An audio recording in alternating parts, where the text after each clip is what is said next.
വറഹ്മത്തുള്ളാ. ഇന്നത്തെ വീഡിയോയിൽ പറയുന്ന പ്രധാന വിഷയമാണ്. എല്ലാവരും മുഴുവനായി തന്നെ കേൾക്കണം. ജനാബത്ത് ഉണ്ടായതിനു ശേഷം കുളിക്കുന്നതിന് മുമ്പായിട്ട് ഭക്ഷണം കഴിച്ചാൽ ഉണ്ടാകുന്ന വലിയ ഒരു അപകടത്തെ കുറിച്ചാണ് ഇന്നത്തെ വീഡിയോയിൽ പറയുന്നത്. നമ്മൾ എല്ലാവരും നമ്മുടെ ജീവിതത്തിൽ ഒരു പച്ചപ്പ് ഉണ്ടാകണമെന്നും ഒരു സമ്പൽ സമൃദ്ധി ഉണ്ടാകണമെന്നും ആഗ്രഹിക്കുന്നവരാണ്. അതിനുവേണ്ടി ഒരുപാട് കഷ്ടപ്പെടുന്നവരുമാണ്.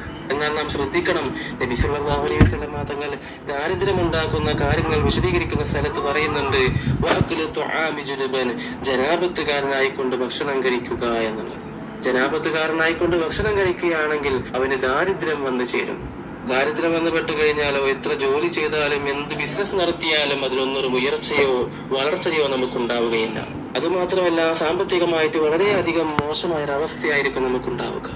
അതുകൊണ്ട് ആ കാര്യത്തിൽ നാം വളരെയധികം ശ്രദ്ധിക്കണം. പല ആളുകളും ഭാര്യയുമായി ബന്ധപ്പെട്ടു കഴിഞ്ഞാൽ രാവിലെയാണ് പല ആളുകളും കുളിക്കുന്നത്. ചില സഹോദരിമാരാകട്ടെ വീട്ടിലെ ജോലിയെല്ലാം കഴിഞ്ഞ് ഉച്ചക്കാണ് കുളിക്കുന്നത്. അതുമൂലം നമുക്ക് ദാരിദ്ര്യമാണ് വന്നുപെടുന്നത്. ഭർത്താവ് മാത്രമല്ല, വീട്ടിലെ ഭാര്യയും ആ കാര്യത്തിൽ ശ്രദ്ധിക്കണം. അല്ലെങ്കിൽ ദാരിദ്ര്യം വന്നു ചേരും. പ്രയാസങ്ങളൊന്നും നമ്മെ വിട്ടു പോവുകയില്ല. ഇനി അങ്ങനെ ജനാപത്തുകാരനായിട്ട് ഭക്ഷണം കഴിക്കേണ്ട അവസ്ഥ വന്നു കഴിഞ്ഞാൽ വുളൂ ചെയ്തുകൊണ്ട് കഴിക്കുക. കിടന്നുറങ്ങുകയാണെങ്കിൽ വുളൂ ചെയ്ത് കിടന്നുറങ്ങുക. അല്ലാഹു സുബ്ഹാനഹു വ തആല നമുക്കെല്ലാം ഖൈർ പ്രദാനം ചെയ്ത് അനുഗ്രഹിക്കുമാറാകട്ടെ.